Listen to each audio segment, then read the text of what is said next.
Nous sommes Angelina et Paul. Bienvenue dans notre podcast Viens et suis-moi, où nous suivons le programme d'études des Écritures hebdomadaires de l'Église de Jésus-Christ des Saints des Derniers Jours. Alors nous ne sommes pas des porte-parole officiels de l'Église et ce que nous disons n'est que notre propre opinion personnelle. Cependant, en nous écoutant, nous espérons que vous ressentirez l'esprit et que vous aurez envie d'approfondir votre propre étude. Notre but est de proposer un contenu francophone de qualité sur un ton décontracté et inspirant. Et nous aimons vraiment apprendre, rire et renforcer notre témoignage de Dieu et de ses prophètes. Alors cette semaine, on se plonge dans les chapitres 43 à 52 d'Alma, 9 chapitres rien que ça, donc vous vous doutez bien qu'on va pas pouvoir couvrir tout, mais commençons avec l'introduction du manuel. Lorsque nous lisons ces paroles au début du chapitre 43 d'Alma, et maintenant je reviens au récit des guerres entre les Néphites et les Lamanites, il est naturel de se demander pourquoi Mormon inclut ces histoires de guerre, alors que l'espace dont il dispose sur les plaques est limité. Il est vrai que nous avons notre part de guerre dans les derniers jours, mais ces paroles ont une valeur bien supérieure aux descriptions des stratégies et des tragédies de la guerre. Elles nous préparent également pour la guerre dans laquelle nous voici tous enrôlés, la guerre que nous menons chaque jour contre les forces du mal. Cette dernière est très réelle, et l'issue a un effet sur notre vie éternelle. Comme les Néphites, nous sommes inspirés par une cause sainte, celle de notre Dieu, de notre religion et de notre liberté et de notre paix, de nos épouses et de nos enfants, ce que Moroni a appelé la cause des chrétiens. Magnifique introduction comme toujours. Alors, c'est vrai que dans le podcast de Follow Him de Hank Smith et John Bidewell cette semaine, je l'ai pas trop écouté, mais tu m'avais dit qu'il parlait de Mormon qui est en train d'écrire tout ça et qui a pris le temps d'écrire les actes de Moroni. Et en fait, tu me disais qu'il faisait la réflexion que Mormon c'était un peu un fanboy du capitaine Moroni, d'ailleurs au point qu'il a appelé son propre fils Moroni. En fait ça ils le disent pas dans le podcast, c'est moi qui suis fait cette réflexion. Ah d'accord. Non, dans le podcast il disait que probablement ce sont des choses qui parlaient particulièrement à Mormon, vu qu'il était lui-même un capitaine en chef. Un capitaine en chef, enfin c'était lui-même un militaire quoi. Ouais. Donc ces histoires de stratégie, de guerre, etc., c'est quelque chose dont peut-être il avait plus de facilité à en tirer des enseignements parce que c'est des sujets qui étaient... qui lui parlait, et je disais que bon, il était vraiment très fan de Moroni au point d'appeler son fils Moroni. Ouais, voilà. Alors juste avant ce qu'on a décidé de faire, étant donné que, comme l'a dit Paul, il y a vraiment beaucoup de chapitres et c'est quand même assez long cette semaine, bon, normalement ça fait appel à des histoires qu'on a tous un petit peu en tête, qu'on connaît un peu, donc on peut passer peut-être directement aux enseignements à en tirer sans forcément lire beaucoup de passages cette semaine. Et on a décidé de se guider en choisissant de parler de deux des points qui sont proposés par le manuel Viens et suis-moi cette semaine. Juste avant de se plonger là-dedans, je voulais juste lire le premier verset du premier chapitre des passages de cette semaine. Donc c'est Alma 43, verset 1. Et voilà ce que ça dit. « Et alors, il arriva que les fils d'Alma allèrent parmi le peuple pour lui annoncer la parole. Et Alma lui-même ne put rester en repos, et il y alla aussi. » Si j'avais dû choisir juste une petite pépite, j'avais trouvé que c'était un petit passage dont on pouvait tirer deux enseignements intéressants. Déjà, ils nous disent qu'il arriva que les fils d'Alma allèrent annoncer de nouveau la parole, et donc il parle bien de ses fils, et pas de ses fils moins Corianton, c'est-à-dire que Corianton, qui lui n'avait pas bien réussi sa première mission, qui avait eu des péchés graves, et apparemment il s'est repenti grâce aux paroles de son père, et il y retourne, et il va de nouveau enseigner. Et je pense que c'est quelque chose sur lequel Alma, lui, n'a pas forcément il n'a pas de préjugés là-dessus, vu que lui-même, il était sur le point de détruire l'église, puis il est devenu un grand missionnaire. Son père était un prêtre de Morano, et puis il est devenu un grand missionnaire. Donc, le fait que son fils ait fait des péchés, puis redevienne un grand missionnaire, je pense que c'est pas forcément quelque chose qui le gêne, mais il sait que c'est tout à fait possible de réussir ce genre de miracle. Mais il y a aussi cette deuxième phrase que j'ai bien aimée, et Alma lui-même ne put rester en repos, et il y alla aussi. On avait dit lors d'un épisode précédent il y a quelques temps que Alma n'avait pas eu peur de se reposer lorsqu'il en avait besoin. Mais là, cette petite phrase « ne put rester en repos », c'est intéressant. Parce que oui, il a pris le temps de se reposer, mais il n'a pas pu rester en place. Et il est retourné agir. Et je pense que ça aussi, ça peut peut-être nous parler, parce que là, tout de suite, on pourrait probablement aller se coucher, parce que notre fils Tom dort. Mais on a quand même pris le temps de faire cette étude et de ne pas se reposer lorsqu'il s'agit de l'évangile. Donc voilà. Oui, parce que vous le devinerez, on fait notre podcast tard le soir, souvent les samedis ou les dimanches, parce que c'est le dernier moment où on peut le faire. Donc on aimerait bien se reposer, ça nous parle. Et puis, pendant que tu lisais ce passage, ne plus rester en repos, je pensais à ce qui a été dit sur les fils de Mosia et sur leur motivation d'aller prêcher aux Lamanites. Ils ne pouvaient pas supporter l'idée qu'une seule âme éprouvent le tourment éternel, et c'est ce qui les a motivés à aller enseigner même à leurs ennemis jurés qui voulaient leur destruction. Et je pense qu'Alma, il était motivé de cette même il avait cette même motivation en tout cas, et ça explique aussi ce sentiment. Alors à présent, je vais vous parler du premier point du manuel. Jésus-Christ m'aidera dans mes batailles spirituelles. Et donc c'est intéressant parce qu'il nous propose d'étudier ce qui a amené les néphites au succès ou à l'échec. Alors moi je vais me concentrer que sur les succès parce qu'il y a tellement de choses que je vais vous parler que de ça. Et de se demander comment on peut utiliser les choses qu'on apprend afin de gagner nos batailles spirituelles. Donc je vais donner quelques pistes de réflexion. Et donc il commence tout de suite avec Alma 43-19, où on apprend que Moroni avait préparé son peuple avec des plastrons de cuirasse, des boucliers pour le bras, des boucliers pour la tête, ils étaient aussi habillés de vêtements épais. Et dans le manuel, ils nous disent que les Néphites se sont préparés en revêtant une armure. Entre parenthèses, je m'efforce de me préparer en revêtant une armure spirituelle. Alors moi je suis allé un tout petit peu plus loin sur ma réflexion, parce que je me suis rendu compte que c'était même une armure qui était capable d'effrayer l'ennemi, on l'apprend au verset 29, et même de les vaincre, même s'ils étaient 2 fois plus nombreux. Même plus que le double, ils disent au verset 51. Et donc c'est quand même assez bluffant, parce qu'on peut se dire, waouh, c'était plus du double quoi. Il y avait aucune chance numérique qu'ils gagnent cette bataille. Mais ils l'ont gagnée parce qu'ils avaient une longueur d'avance sur leur armure que ne possédaient pas les Lamanites. Alors les Oramites un peu, etc. Mais les Lamanites, pas. Donc ils avaient une longueur d'avance en innovant aussi peut-être un petit peu. Et ça leur a permis de vaincre cette grande guerre. Et je me dis, ça on le sait, mais les prophètes nous le disent, il faut se préparer avant que les difficultés arrivent, en recherchant la révélation et en n'ayant pas peur d'innover aussi. Et ça m'a fait penser notamment à l'autonomie, se préparer en étant autonome physiquement, en ayant tout ce qu'on a besoin pour avoir des réserves, des sacs de survie. Par exemple, j'ai lu là, il y a 2 jours, je te disais Angelina, que j'ai lu que la Croix-Rouge recommandait qu'on ait un sac de survie de catastrophe parce que les catastrophes climatiques arrivent, il faut être prêt. Je me suis dit, waouh, quand la Croix-Rouge s'aligne avec les prophètes, c'est peut-être qu'il y a quelque chose à faire. Ça me fait juste penser, ça me fait penser que notre fille a reçu un cadeau pour son anniversaire. C'est une boîte anti-ennui et il y a plein de cartes avec différentes activités qu'on peut faire en famille, etc. Et il y avait une activité, tenir un conseil de famille. Ouais. Et donc de la même manière, donc je ne sais pas si c'est la Croix-Rouge ou les psychologues pour enfants qui s'alignent sur les prophètes, mais en tous les cas, ça m'a juste ça a juste renforcé mon témoignage que si on devait chercher dans une seule source, alors évidemment, il y a des bonnes choses à beaucoup d'endroits, il y a des vérités, effectivement, dans d'autres organisations, dans d'autres églises, mais si on écoutait seulement les paroles du prophète, il nous faut un résumé de tout ce qu'on a besoin de savoir, et de tous les bons principes qui peuvent nous guider, pour tout dans notre vie. Exactement, et je vais y revenir dans un instant, et je finis juste un peu avec ma liste de comment se préparer à l'avance, donc l'autonomie temporelle, mais aussi spirituelle, la résilience, comment est-ce qu'on peut être plus résilient. Si vous avez jamais regardé ces groupes de résilience émotionnelle que l'Église propose, c'est dans l'application, allez regarder, ça propose des choses très pratiques pour en fait comprendre notre niveau de stress, savoir le gérer, savoir être plus apte en société aussi, enfin des choses très pratiques qui peuvent vraiment nous aider dans des situations concrètes de stress qu'on éprouve tous les jours en fait. Et si on a cette longueur d'avance, on est comme César Ménéphite, prêt en fait. On va pas avoir peur et on va aussi vaincre quand l'ennemi est 2 fois plus nombreux. Et 2 derniers petits points sur comment se préparer. J'ai pensé à la pureté personnelle bien sûr, parce qu'on en a besoin pour pouvoir voir des miracles, etc. Mais aussi à l'histoire familiale et le temple, c'est quelque chose qui me trotte dans la tête depuis le début de l'année. Alors je suis vraiment mauvais là-dessus, je dois l'admettre, je fais un petit peu d'indexation de temps en temps. À une époque, j'avais vraiment pris ça au sérieux et pendant quelques semaines et quelques mois, peut-être, j'avais fait de la recherche généalogique. Mais récemment, il y a un évêque qui avait partagé dans un discours la citation que j'aimerais vous lire et qui m'a vraiment donné envie de prendre plus de temps, et c'est mon objectif pour la rentrée scolaire, de faire plus d'œuvres d'histoire familiale. Donc je vais vous lire une citation de Sœur Nelson qu'elle a dite en fait en 2017 à Woodstock. Et elle a dit ceci: au fil du temps, je me suis rendu compte que lorsque je travaillais sur un projet exigeant et que je manquais de temps, d'énergie et d'idées, si je sacrifiais du temps pour trouver des renseignements permettant à des ancêtres de recevoir les ordonnances, ou si j'allais au temple pour agir par procuration pour eux, les cieux s'ouvraient et l'énergie et les idées commençaient à affluer. D'une manière ou d'une autre, je disposais de suffisamment de temps pour respecter mes délais.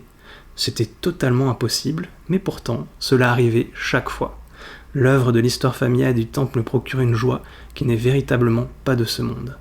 Et elle ajoutait: que votre vie soit fabuleuse actuellement, ou qu'elle soit décourageante et affligeante, je témoigne que votre participation à l'œuvre de l'histoire familiale et du temple la rendra meilleure. De quoi avez-vous besoin actuellement ?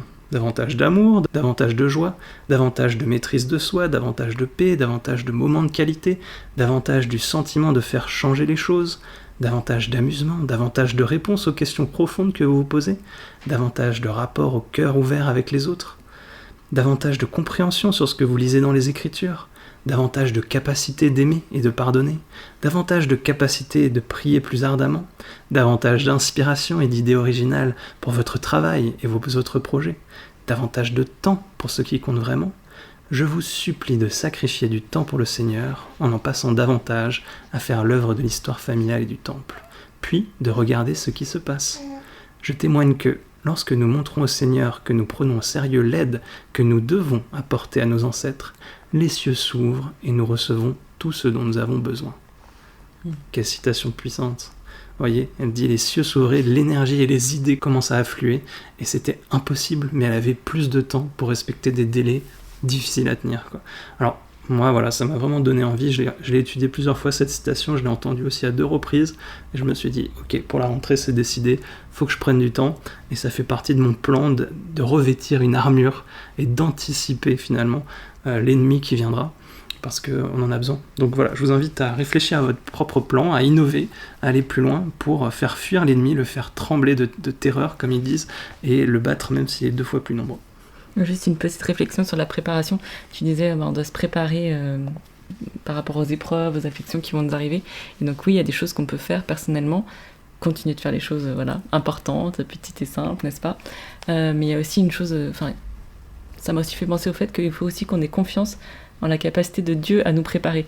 Donc c'est-à-dire qu'il va nous donner des petites épreuves avant de nous en donner des grosses. Faire confiance aussi en sa capacité à nous mettre sur le chemin qui va nous préparer pour la suite.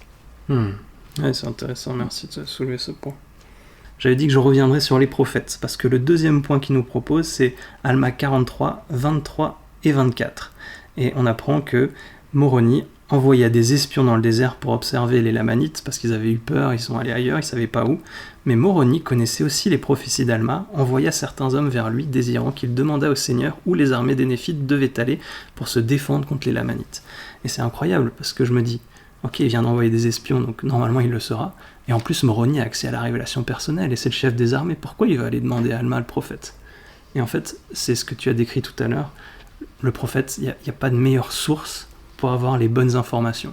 Et moi, je me suis dit, mais en fait, c'est un gain de temps énorme, ce qu'il a fait. Bien sûr, il aurait pu attendre que les espions reviennent et lui disent où ils sont passés, etc. Mais là, il le savait d'avance. Et en fait, le sentiment qui m'est venu, c'est que si on suit les prophètes, eh ben, on va gagner du temps sur tout, en fait. On va arrêter de se perdre dans des chemins, de faire des erreurs, de devoir se repentir, de revenir. On va vraiment gagner du temps sur notre progression, sur notre préparation, sur notre défense spirituelle, qu'on n'aurait pas si on ne les suit pas, en fait. Et donc, comment est-ce que je peux l'appliquer à moi ? Parce que ça, c'était la deuxième question. Ça m'est revenu le fait d'étudier vraiment les discours de conférence générale, mais de les étudier, par exemple, d'une façon un peu organisée, par exemple, de trouver les principes qu'il donne, de trouver les invitations qu'il donne, et les promesses qui sont liées à ces invitations. Et je pense que si on le fait, par exemple, on prend 3 stabilos de 3 couleurs, et qu'après on se rend compte des promesses et des invitations, peut-être qu'on peut les mettre en pratique dans notre vie, et là alors, on suivra vraiment les prophètes, et on les soutiendra réellement, et on sera prêt, quoi.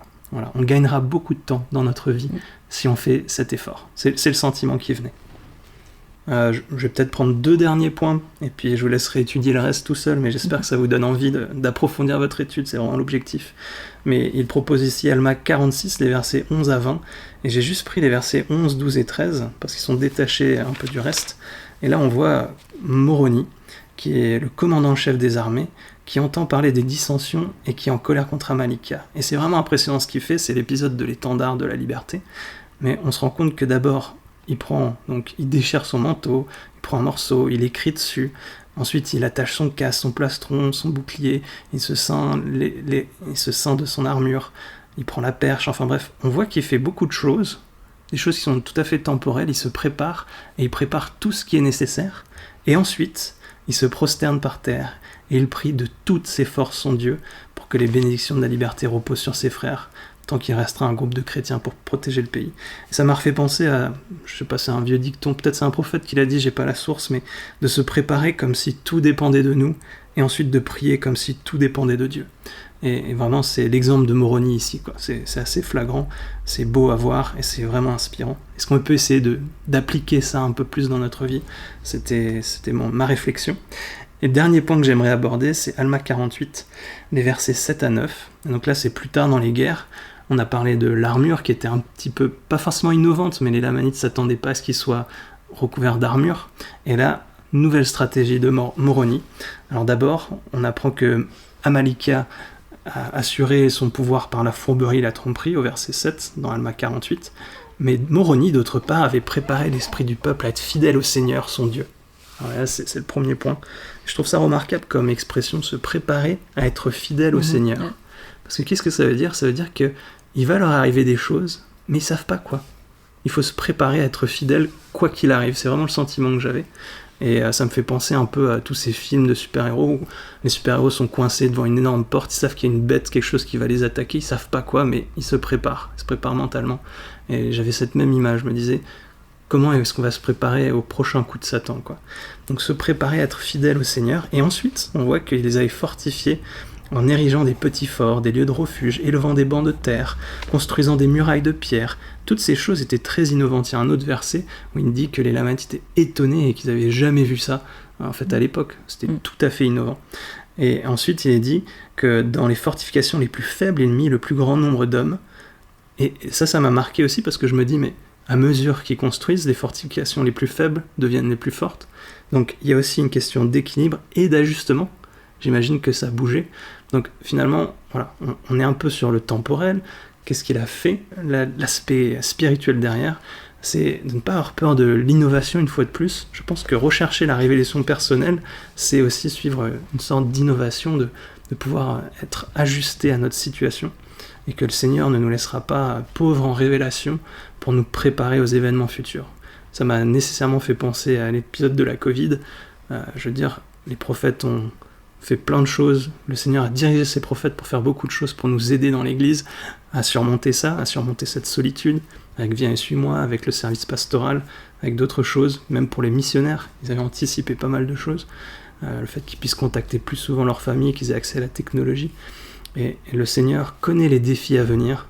Et une fois de plus, si on suit les prophètes, leurs invitations, leurs promesses, alors on sera préparé, on gagnera du temps. Je pense que tout se recoupe un petit peu, quoi. L'idée, c'est préparez-vous, quoi. Ouais. Et en fait, en faisant des choses pas innovantes, comme prier, lire les Écritures, en fait, l'Esprit va nous inspirer des choses innovantes, entre guillemets, c'est-à-dire, comme tu l'as dit, adaptées, personnalisées à notre situation, à nos épreuves, à notre famille, à notre personnalité, à nos besoins. Exactement. Je parle d'une innovation qui n'est pas une révolution, en fait. C'est une innovation dans le sens où, tiens, ça va être quelque chose de nouveau pour nous, qui va nous bénéficier, mais pas quelque chose qui va révolutionner tous les principes et la doctrine de l'Église, qui est juste correcte et qui le sera toujours, quoi. Vraiment. Donc voilà quelques petites perspectives sur ce qu'on peut apprendre de ces histoires de guerre. Moi, je suis vraiment inspiré par ces passages. Il y en a d'autres. Je vous invite à les étudier plus profondément si vous n'avez pas eu le temps. C'est vraiment beau. Voilà. Alors du coup, moi j'ai pris le point suivant du manuel qui se base sur Alma 46, versets 11 à 28 et Alma 48, versets 7 à 17 et qu'ils ont intitulé « Demeurez ferme dans la foi ». Et donc je vais juste vous lire la petite introduction. « Souhaitez-vous diminuer le pouvoir de l'adversaire dans votre vie ? Un bon moyen consiste à suivre le conseil de devenir semblable à Moroni, qui se trouve dans Alma 48, verset 17. Faites une liste des mots qui décrivent Moroni lors de votre lecture d'Alma 46, versets 11 à 28 et d'Alma 48, versets 7 à 17. Alors je ne vais pas tout lire, mais j'ai souligné 2-3 petites choses, donc je vais les balayer pour vous. Donc Alma 46, versets 11 à 28, en fait c'est l'épisode donc, de l'étendard de la liberté, donc on nous explique comment il s'y prend, ce qu'il fait, ce qu'il écrit dessus, etc. Mais là, je ne vais pas revenir dessus. Donc moi je vais vous lire seulement le verset 27 de Alma chapitre 48. Et maintenant, qui sait si le reste de la postérité de Joseph, qui périra comme ce vêtement, ne sont pas ceux qui sont entrés en dissidence avec nous? Oui, et ce sera même nous, si nous ne demeurons pas fermes dans la foi du Christ. Donc juste avant, il parle de « Rappelons nos alliances, rappelons-nous que nous sommes un reste de la postérité de Joseph et de ce qui arrive aux frères de Joseph, etc. » Donc voilà pourquoi il dit « Si le reste de la postérité de Joseph qui périra comme ce vêtement », Et donc ce que j'ai bien aimé dans ce verset, c'est qu'on voit en fait l'humilité de Moroni. Il dit, ceux qui périront, est-ce que c'est pas justement ceux qui sont entrés en dissidence avec nous, donc nos ennemis, c'est eux qui périront. Mais juste après, il dit, oui, ce sera même nous, si nous ne demeurons pas fermes dans la foi du Christ. Donc finalement, il ne s'attarde pas sur le nous sommes mieux qu'eux, les mauvais c'est eux, et la malédiction elle tombe sur eux. Mais tout de suite, il se retourne vers lui-même. Ça me fait penser, voilà, au président Nelson qui nous parle de mon principe, je ne sais plus dans lequel de ses discours, et qui à la fin dit maintenant vous dites peut-être j'ai un voisin à qui tout ça servirait bien. Oui, c'est dans nous avons besoin d'artisans de paix. Voilà. C'est très drôle ce passage, mais c'est tellement pertinent. Voilà. Donc finalement, Moroni, il s'arrête pas justement à dire ah oui, à eux ça leur servirait bien tous ces enseignements, mais il se dit et moi et moi, qu'est-ce que je peux en retirer, en quoi ça s'applique à moi? Que me manque-t-il encore, n'est-ce pas? Ça nous fait aussi penser à ce discours-là. L'important, c'est de se tourner vers soi-même et de savoir sur quoi moi je dois travailler et pas en quoi je peux dire que mon frère est moins bon que moi. Donc je pense que l'une des grandes qualités de Moroni et qui l'aide à demeurer ferme dans la foi, c'est son humilité et le fait que constamment il procède en fait à une introspection, à se dire comment est-ce que moi je peux devenir plus fort et rester fidèle finalement. Je pense qu'une première qualité pour demeurer ferme dans la foi, c'est l'humilité et le fait de continuer à se demander qu'est-ce que je peux faire pour m'améliorer. J'avais déjà raconté cette expérience dans un précédent épisode du podcast sur cette question qui m'avait travaillé lorsque j'avais vu quelqu'un qui était cher à moi, qui avait quitté l'église. Et je m'étais dit, comment est-ce qu'on peut faire pour rester fidèle? Finalement, c'est cette question-là, comment est-ce que je peux faire pour demeurer ferme dans la foi? Parce que être ferme dans la foi à un instant T, on voit bien que ça ne suffit pas. Mais ce qu'il faut, c'est le rester, demeurer ferme. Et j'avais eu cette réponse vraiment personnalisée dans ma tête qui m'était venue après avoir prié. Et c'était le livre de Mormon et la clé de voûte de notre religion. Et du coup, j'ai juste voulu reprendre une petite citation de président Nelson, qui, je trouve, fait une bonne transition sur la question suivante du manuel, de demeurer ferme dans la foi. Et je vais vous la dire. Donc c'est un discours qui était plus vieux que ce que je pensais. Je croyais pas qu'il était déjà aussi vieux que ça. C'était le livre de Mormon, que serait votre vie sans lui? Et c'était lors de la conférence générale d'octobre 2017. Et voilà un petit passage que je vous lis. Donc président Nelson, qui n'était pas encore président Nelson d'ailleurs à l'époque, nous dit: lorsque je pense au livre de Mormon, c'est le mot « pouvoir » qui me vient à l'esprit. Les vérités contenues dans le livre de Mormon ont le pouvoir de guérir, réconforter, rétablir, secourir, fortifier, consoler et réjouir notre âme. Mes chers frères et sœurs, je vous promets que si vous étudiez tous les jours le livre de Mormon en vous aidant de la prière, vous prendrez tous les jours de meilleures décisions. Je vous promets que si vous méditez sur ce que vous étudiez, les écluses des cieux s'ouvriront et vous recevrez des réponses à vos questions et des indications pour guider votre vie. Je vous promets qu'en vous immergeant quotidiennement dans le livre de Mormon, vous pouvez être immunisé contre les maux actuels qui engourdissent l'esprit. Cette citation est tellement forte, je l'ai réécoutée il n'y a pas longtemps et je me suis attardé juste sur les mots très spécifiques qu'il utilise. Si vous étudiez tous les jours le livre de Mormon, donc c'est pas juste le lire. Donc la promesse est valable seulement si on l'étudie. À l'aide de la prière. À l'aide de la prière en plus. Et ensuite il dit, si vous méditez sur ce que vous étudiez, oui, c'est l'étape suivante.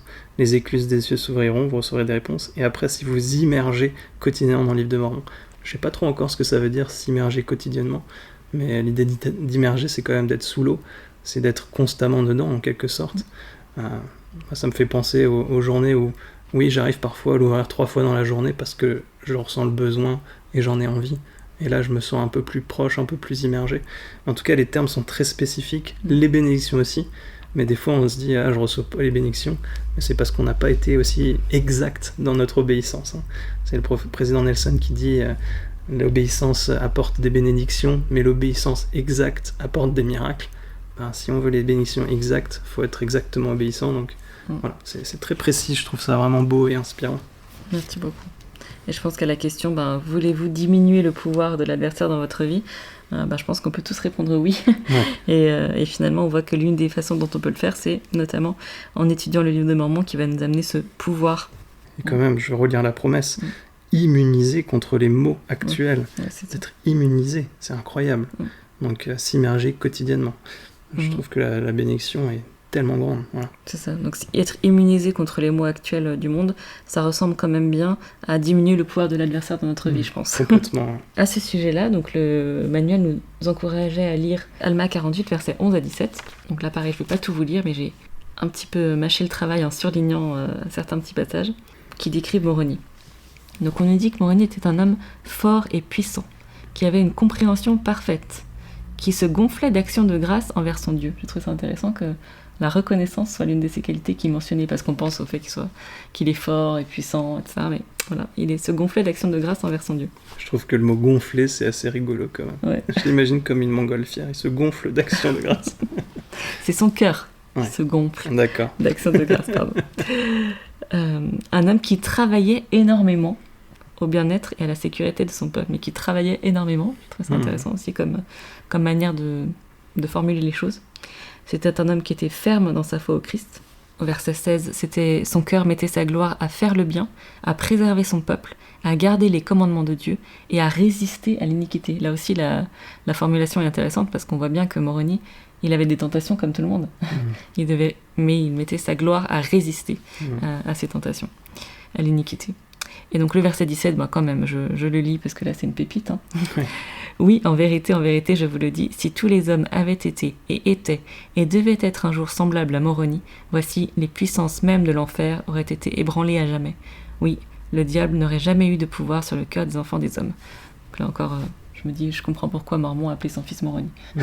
Et ça me fait penser au millénium, ça, parce qu'on dit que Satan sera lié parce que plus personne n'aura le désir de le suivre.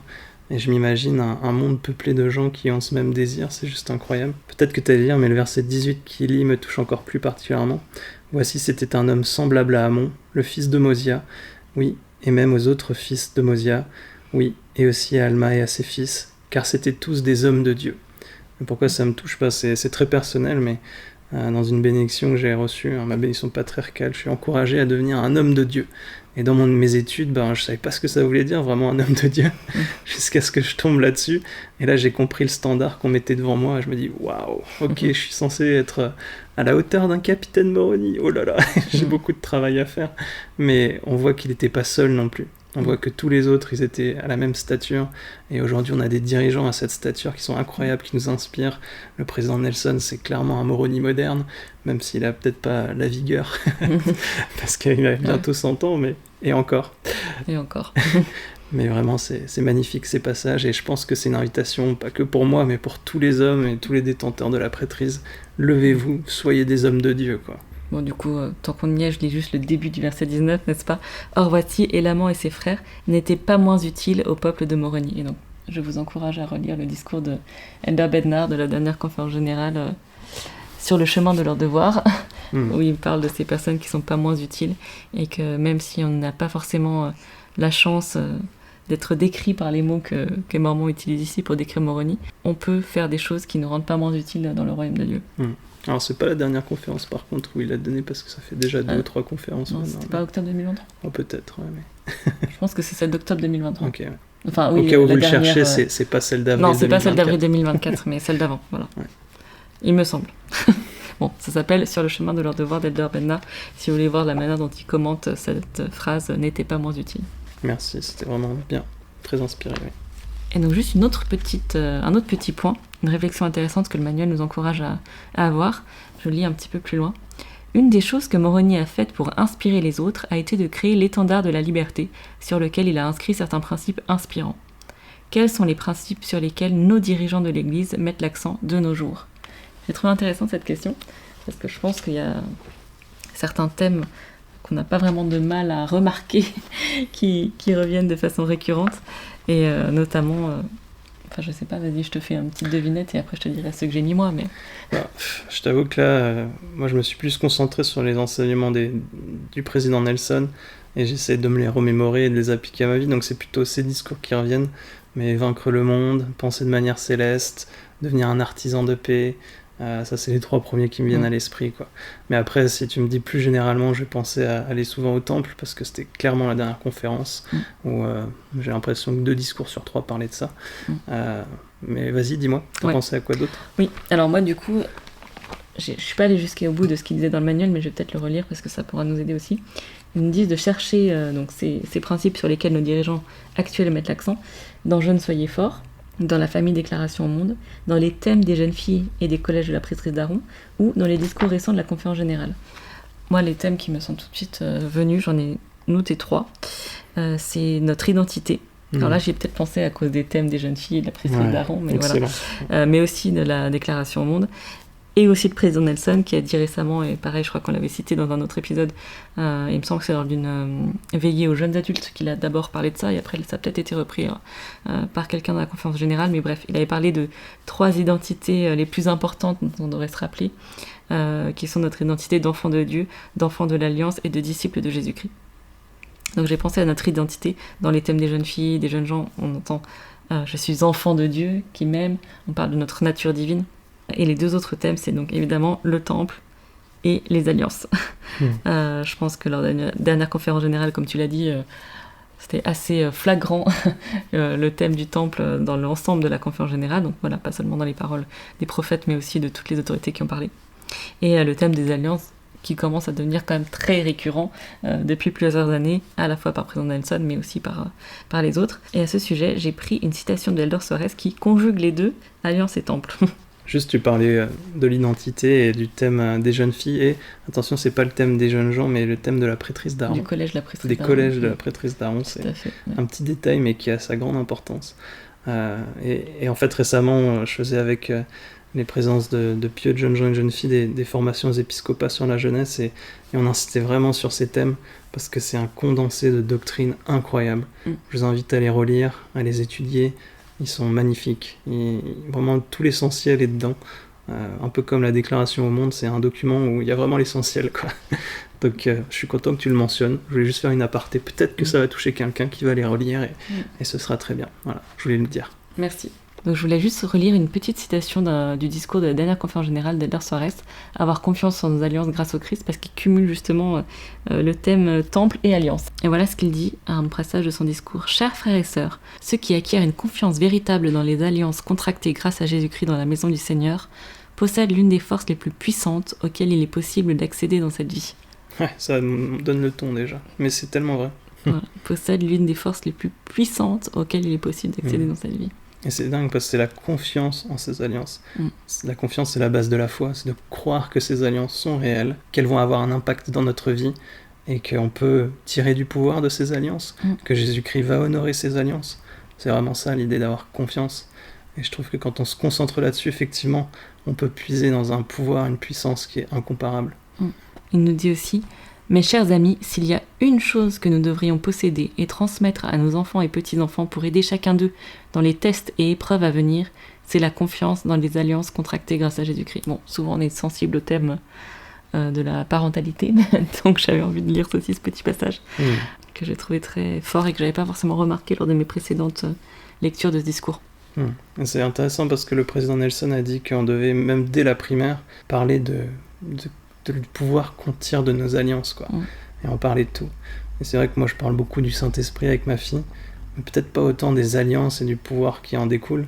Donc voilà, ça me donne aussi une petite direction. On a beaucoup parlé du baptême parce que là ça fait 3 semaines qu'elle est baptisée. Et vraiment elle a été transformée par ce baptême. Donc maintenant elle recherche l'Esprit. Tous les soirs on se dit: quand est-ce que tu as ressenti l'Esprit aujourd'hui? Elle nous dit les choses. Moi je trouve que c'est incroyable la transformation qui s'est produite. Et elle aime prier, elle aime lire les Écritures avant, elle a résisté beaucoup à ça. On a une discussion là-dessus, faut pas résister. et aujourd'hui, elle résiste plus et elle recherche, quoi. Et du coup, je vois le pouvoir de l'alliance du baptême finalement, mais j'ai pas mis les mots dessus. Oui. Il faudrait que j'arrive à mettre les mots dessus et lui dire, tu vois, c'est l'alliance ici. Comme ça lui donnera sans doute envie d'aller vers les autres alliances plus tard. Oui, dans la formulation des choses, oui. Je trouvais intéressant aussi parce que c'est moi qui l'ai accompagné lors de son entretien avec l'évêque pour le baptême. Et lors de l'entretien, il lui a dit: maintenant ton prochain rendez-vous c'est dans 4 ans. Et c'est lorsque tu pourras rentrer dans le temple. Et lorsqu'on est rentré à la maison et que tu lui as demandé alors comment ça s'est passé l'entretien avec l'évêque, elle avait bien retenu ce point-là. Parce qu'on a parlé aussi d'autres choses, mais elle t'a dit: ah oui, l'évêque il m'a dit mon prochain rendez-vous c'est dans 4 ans. Ouais, c'est vrai. Donc oui, c'est vrai que dans la formulation et dans la manière dont on parle des choses à nos enfants, ça peut être, en tout cas de ce que nous dit Eldor Soares, l'une des choses que nous devrions posséder et transmettre à nos enfants et petits-enfants pour les aider dans les tests et épreuves à venir, c'est la confiance dans les alliances contractées grâce à Jésus-Christ.